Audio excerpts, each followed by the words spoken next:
e as abas de suas vestes enchiam o templo, e os serafins clamavam: Santo, Santo é o Senhor, e a sua glória enche toda a terra.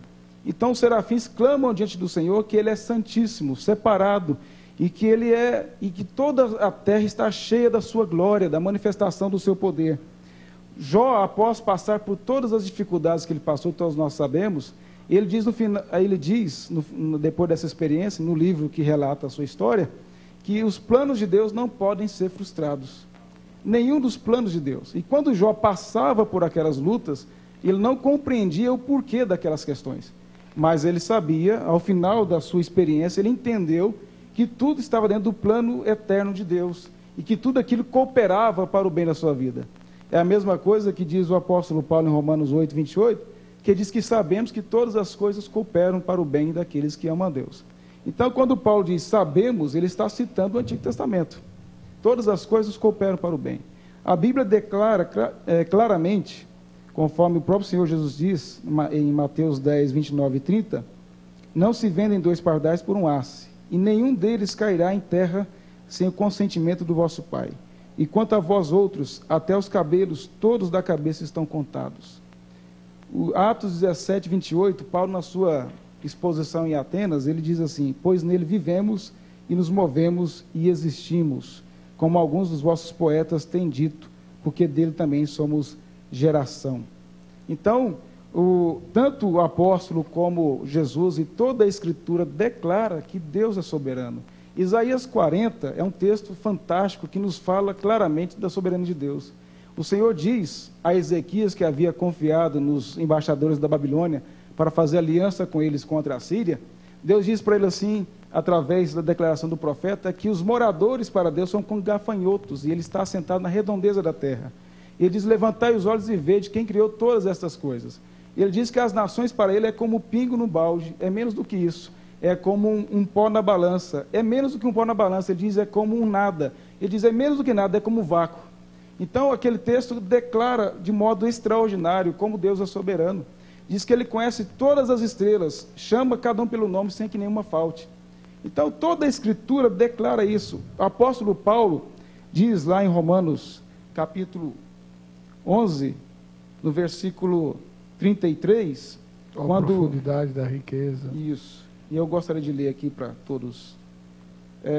Romanos 11, 33 a 36, ao meditar sobre a soberania de Deus, a sabedoria de Deus, ele diz no verso 36, porque dele e por meio dele e para ele são todas as coisas. A ele, pois, a glória eternamente. Muito bom. Depois a gente vai apertar o senhor nisso tudo, né? Agora vamos ouvir o reverendo Carlos Walter Vieira, da Igreja Metodista do Brasil. Nós estamos discutindo a questão o limite da soberania de Deus e da liberdade humana. E o reverendo Carlos Walter, representante, ministro da Igreja Metodista, ele valoriza o livre-arbítrio. Quer dizer, Deus é soberano, ninguém nega, mas ele está aqui para defender a ideia de que o homem tem liberdade para contrariar a Deus. É isso, pastor? Tanto para contrariar, como também para aceitar os convites de Deus, né? Natural. E foi a colocação, lembrando a visão de Isaías, a experiência de Isaías, e nós vemos justamente esse respeito a esse livre-arbítrio.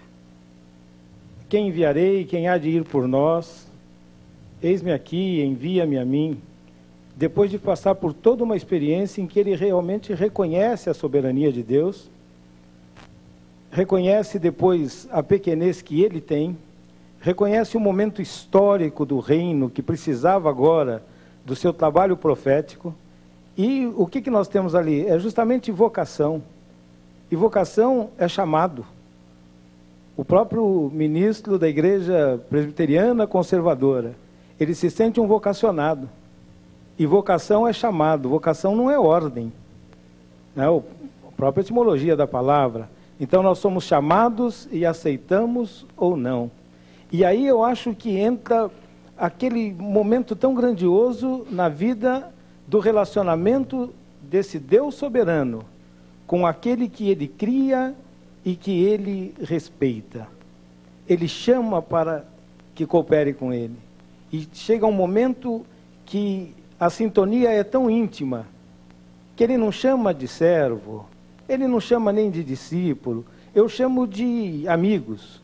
Vocês aderiram de tal forma, vocês aderiram pela liberdade que o próprio Deus deu, né, a este plano salvífico, a esse plano de Deus de redenção do mundo.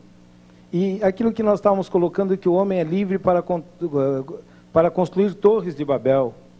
Quem sabe as fatalidades que nós temos hoje é que nós estamos construindo torres de Babel com outros moldes, com outros instrumentos, com outros materiais, mas continuamos às vezes como humanidade tentando construir uma sociedade que nos leve até onde está Deus, que nós sejamos os soberanos, façamos célebre o nosso nome, façamos célebre a nossa geração. Esse Deus que é soberano, inúmeros são os textos. O pastor lembrou de alguns que eu acho são textos maravilhosos e demonstram realmente essa soberania. Mas olha quantos outros, e também até alguns que ele lembrou, numa aplicação diferente. Vamos lá, logo no início. Se comerdes, sereis iguais a Deus. Não é quando comerdes, ou vocês vão comer, se comerdes. E essa nossa tentação, outra vez, de nos igualarmos à divindade. E depois, também o chamado dos patriarcas, sai da tua terra, da tua parentela, vai para a terra que eu te mostrarei, tu serás uma bênção. Tudo isso com a participação dele, de aceitação dessa caminhada, de aceitação desta realidade. E depois, quando vem talvez o momento principal destas discussões da soberania de Deus, que é quando se fala de salvação. Se Deus então teria predestinado alguns para a salvação e outros não, né? E quando, olha aí, de pregar o evangelho a toda criatura. Quem crer, for batizado, será salvo. Quem não crer estará condenado. A participação do ser humano nessa vontade salvífica de Deus. E depois aquele texto que muita gente diz que é o texto áureo das Sagradas Escrituras, e dizendo, olha, se alguém só ouvisse este versículo e aceitasse este versículo, já seria o suficiente para chegar ao reino dos céus, né? Deus amou o mundo de tal maneira que deu o seu Filho unigênito, para que todo aquele que nele crê não pereça, mas tenha a vida eterna. Todo aquele, e a crença que vem do homem, Deus estendendo a mão, Deus estendendo a salvação, e tendo a participação do homem. E se chegássemos até o Apocalipse também, estou à porta, bato, se alguém abrir a sua porta, entrarei em sua casa, cearei com ele, ele comigo. É participar da intimidade, é participar dos projetos do ser humano. Mas Deus não chega como chega o oficial de justiça na busca e apreensão. Eis que estou à porta e bato, e se a porta não for aberta, eu arrombo, porque eu tenho, né, essa incumbência e eu tenho esse poder de arrombar portas. Ele respeita e ele espera que o ser humano faça a sua parte e abra a porta. Aí ele entra e participa da intimidade.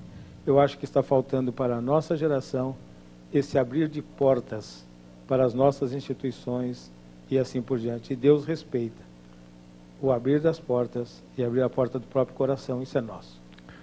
Muito bem, você ouviu então a sustentação dos dois pastores. Agora a gente vai ouvir mais alguns telespectadores, inclusive questionando tudo isso que foi dito aqui. Tem gente na linha para conversar conosco? Tudo bem, Maria? Tudo bom, graça e paz. Paz e graça, seja bem-vinda. Como é que chama a tua cidade? Bambuí? Isso. Fica longe de Berô? Fica aproximadamente 300 quilômetros. Tá Belo bom. Horizonte. Muito bem.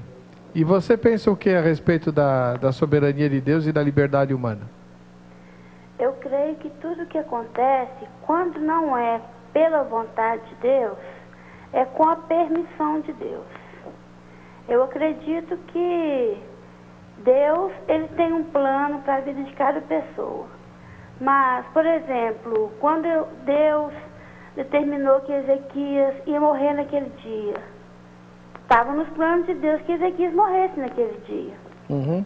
Mas a vontade de Ezequias não era de morrer naquele dia. Então Deus ouviu a oração de Ezequias e mudou o plano dele a favor da vontade de Ezequias. Então muitas vezes Deus tem um plano, mas dependendo da situação e do nosso compromisso com Ele, Ele pode até mudar o plano dele para realizar os desejos do nosso coração. E muitas vezes também, por exemplo, nessa questão do avião, do acidente do avião, né? É claro que eu não creio que Deus tinha vontade que aquele tanto de gente morresse, porque a gente sabe que Deus não tem alegria no sofrimento de ninguém. Mas, por algum motivo que nós não sabemos, Deus permitiu que aquilo acontecesse.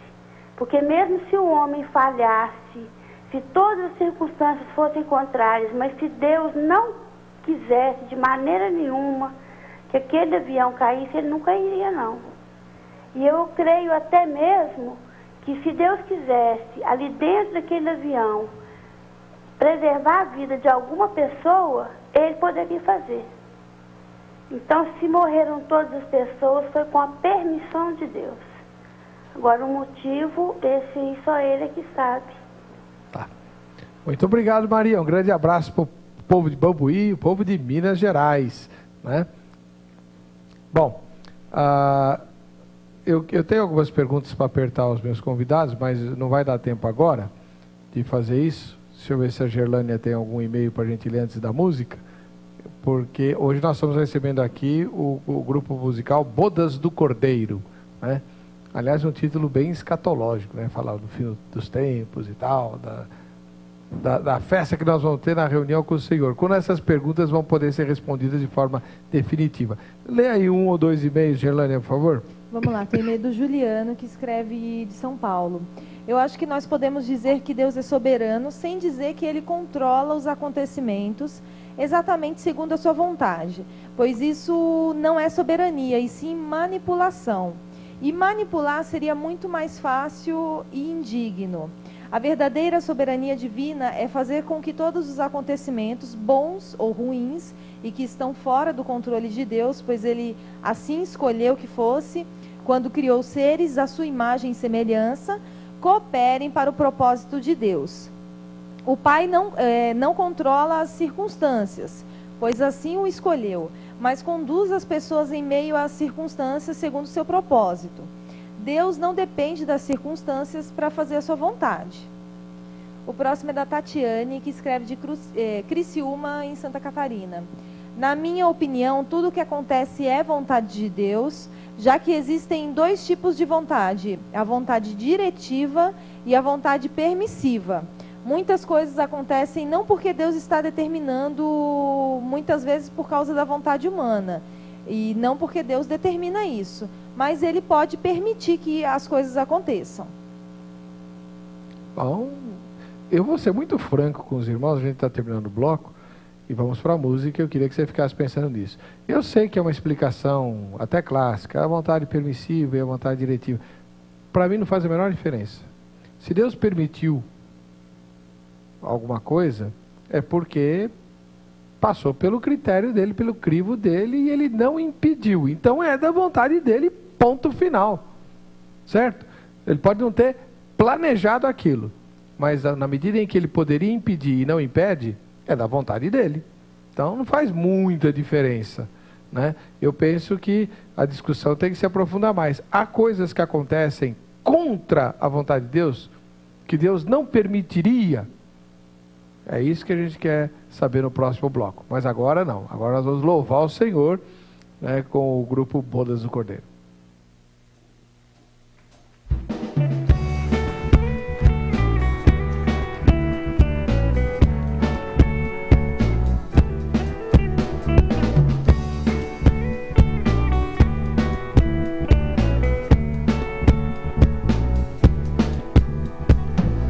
Haverá um dia em que ouviremos virá do céu uma forte voz, assim como esta multidão de adoradores, dizendo assim: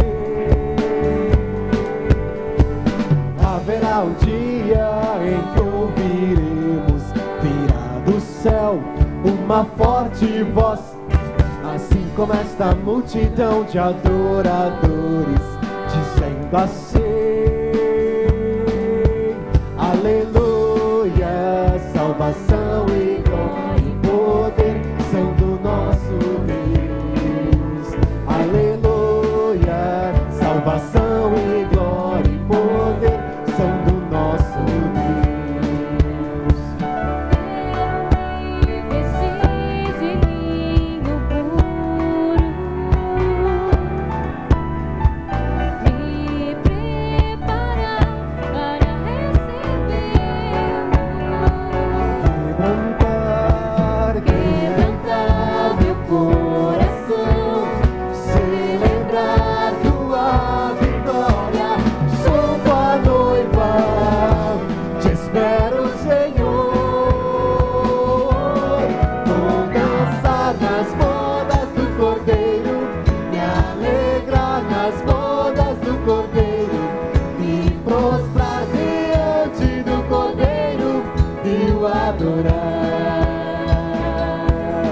Vou dançar nas bodas do Cordeiro, me alegrar nas bodas do Cordeiro, me prostrar diante do Cordeiro e o adorar. Felizes são aqueles que são chamados,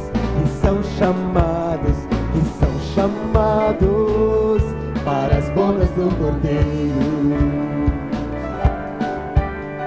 Felizes são aqueles que são chamados,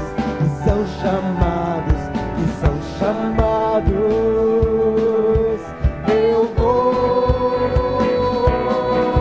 dançar nas bodas do Cordeiro, me alegrar nas bodas do Cordeiro, me prostrar diante do Cordeiro e o adorar.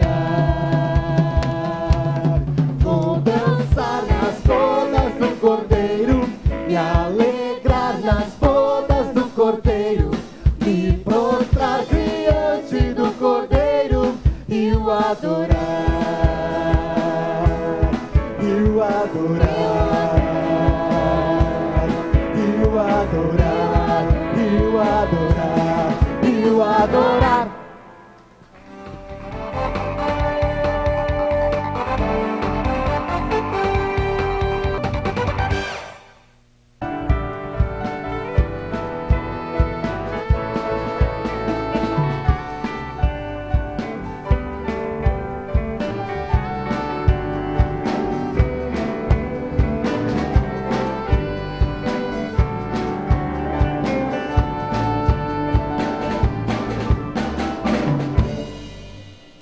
Muito bem, esse é o Grupo Bodas do Cordeiro que está aqui conosco hoje, né? A plateia que está conosco é da Igreja Batista Monte Sinai, lá de São Bernardo do Campo. Aí, um deles vai levar para casa a camiseta da Fabricato, que é o brinde do Shopping do Povo, shopping de quem sabe comprar. Camiseta Fabricato, lá você encontra também bíblias, hinários, CDs, etc. E quem quiser revender a Fabricato, o telefone está aí, 4634-1869, tá bom? Bem, uma dica para você que mora fora de São Paulo e precisa vir de vez em quando para a capital, ou quando você precisar vir, já sabe onde ficar. É na rede de hotéis Buenas Hotéis, www.buenashotéis.com.br ou 3333-4414, o telefone para você obter mais informação a respeito dessa rede. Queria agradecer também aos telespectadores que me ajudam. E o ósculo santo de hoje vai para Velber de Resende, no Rio de Janeiro, Maurício Moreira de Três Corações, em Minas Gerais, se não me engano é a terra do Pelé, Francisco Bruno Braga, Fortaleza, no Ceará, Ismael Marques, de São José do Ribamar, Maranhão, e a Eusivânia Carvalho, que também é de São José do Ribamar, no Maranhão. Mandaram e-mails separados, mas provavelmente são da mesma família, né? O reverendo Paulo Domingues, IPI de Maracaju, no Mato Grosso do Sul, e Franciele Maiaraval, de Nova Andradina, no Mato Grosso do Sul também. A todos vocês, um ósculo santo, Deus abençoe, e a Vandeca foi ouvir mais gente. Tem uma frase famosa no meio evangélico que diz o seguinte: aconteceu isso porque era vontade de Deus. Dizer isso é crer na soberania divina ou justificar os próprios erros? Em alguns momentos é justificar os próprios erros, porque o Senhor nos deu livre-arbítrio, né? Então, nós temos que querer andar segundo a vontade de Deus. Mas quando eu posso escolher, e aí quando eu escolho fazer o que não agrada a Deus, aí eu sofro a consequência. Toda reação corresponde a uma reação. Então, aí em muitos momentos eu faço tudo errado e sofro as consequências. Ai, foi Deus que quis. Não, né? Fui eu que escolhi fazer o errado. Vai depender muito mesmo da situação mesmo, né? Aí a pessoa usa isso como justificar as consequências do pecado, né? Não pedir orientação a Deus, e nós sabemos que o que nós plantamos nós colhemos. Então, tudo tem a sua consequência. Então, a gente não pode também falar que houve algo ruim conosco e falar assim, porque foi Deus que quis assim. Existe a permissão de Deus, a permissiva, e existe a vontade de Deus, aquela, a perfeita, né? Então, às vezes a gente insiste tanto em algo, né, que Deus acaba permitindo aquilo acontecer com você, porque você insistiu tanto. Mas será que foi a vontade perfeita de Deus em sua vida? Depende da forma que a pessoa coloca essa pergunta, né? Eu creio que Deus não manipula ninguém, né? Ele é o Deus de amor. E as pessoas, muitas coisas são consequência dos seus próprios erros, da sua própria vida, né? Fora de Deus.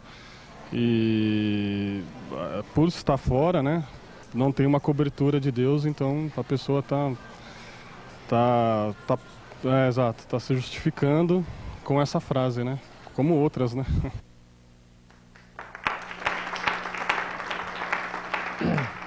Bom, Reverendo Márcio William Chaveiro, da 4ª Igreja Presbiteriana Conservadora lá de Goiânia, ele está defendendo aqui a ideia da soberania absoluta de Deus, embora o homem seja responsável por seus atos.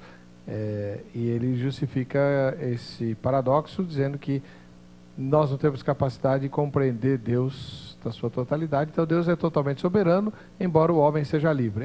Esse é o ponto de vista que o irmão está defendendo, não é, reverendo? Sim. Muito bem. Reverendo, vamos pegar um exemplo concreto. Né? A mulher casa com um sujeito, que é uma peste. Né? Vou falar mal do homem, porque todo mundo diz que eu só falo mal de mulher, então hoje o marido que é uma porcaria. Então, o sujeito não é muito apegado a trabalho, irresponsável, faz dívida, não sei o que e tal.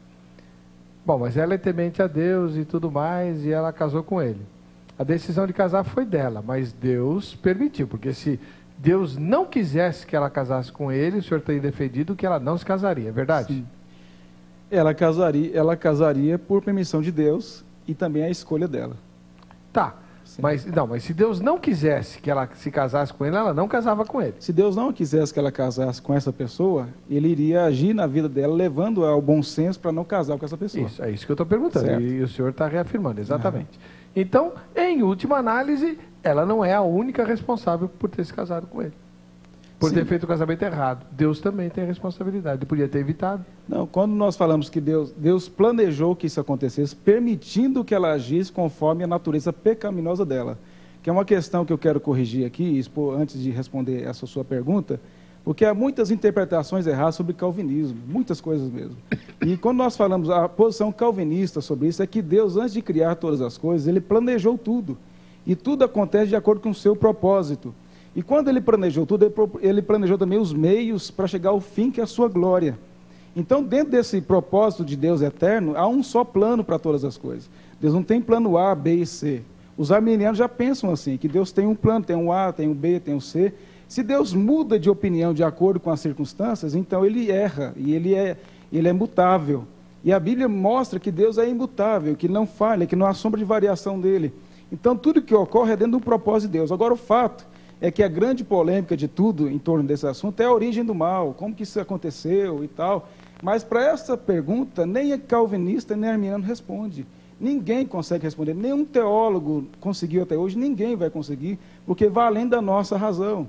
O fato é que Deus decretou permitir a entrada do pecado, Adão agiu livremente, embora dentro de um plano eterno de Deus. Agora, por que ele fez isso? Essas questões todas, não nos cabe fazer essa pergunta, porque nós não temos na Bíblia uma revelação sobre esses aspectos. A questão que mostra a Bíblia é que há um plano eterno de Deus para todas as coisas. Agora, há muito essa outra colocação, que Deus é tirano, pensando dessa forma como calvinista, e que manipula as pessoas, como alguém já disse aí. Nós não cremos dessa forma. Deus não é tirano porque ele respeita a vontade humana no sentido de permitir que haja livremente dentro da sua natureza.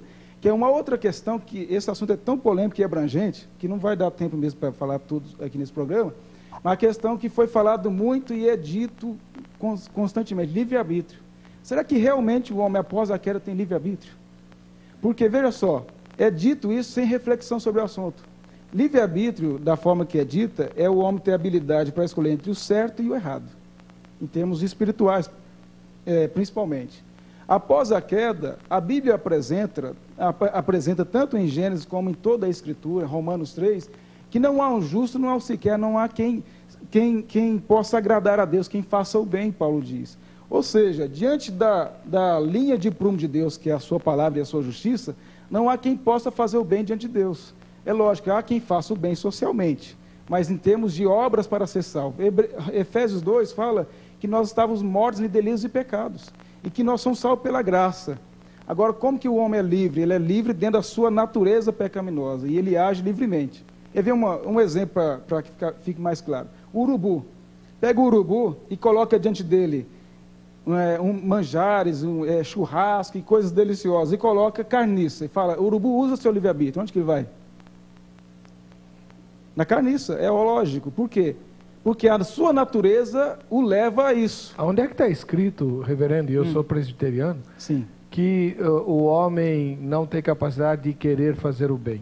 Quando eu digo querer fazer o bem, no sentido para salvação. É para salvação. Romanos 7, irmão, desculpa, mas isso é um radicalismo calvinista que eu, presbiteriano, não posso aceitar de jeito nenhum. Diz o quê? Romanos 7 diz, eu, no meu homem interior, quero fazer o bem, mas não consigo fazer. Mas querer eu quero, e com isso concordo com a lei de Deus, que é boa. Certo, só que Romanos 3, Paulo está expondo a natureza, como o homem ficou após a queda. Romanos 4, Paulo expõe que o homem é justificado pela fé em Cristo, a operação de Deus na vida do homem. Romanos capítulo 5, ele diz que nós somos justificados por Cristo, ou seja, uma ação de Deus no homem. Romanos capítulo 6, Paulo diz assim, diante disso, então, podemos pegar à vontade? Ele fala, de jeito nenhum, porque agora nós somos mais escravos do pecado. Ele está falando da perspectiva de alguém já alcançado pela graça. Certo. E capítulo 7, ele fala como um crente. Capítulo 3, ele está falando de ímpio, de quem não é alcançado pela graça. Não, reverendo, nós não vamos discutir isso aqui agora. Eu estou só refutando o seguinte conceito que depois o outro pastor vai defender. O livre-arbítrio não é capacidade de fazer o bem, como o senhor colocou. Habilidade. Isso é tendencioso. Habilidade. Não. Livre-arbítrio não é habilidade de fazer nem bem nem mal. Livre-arbítrio é a capacidade de escolher. Sim, escolher. Isso, eu quero... Habilidade de escolher entre o bem e o mal. Tá bom.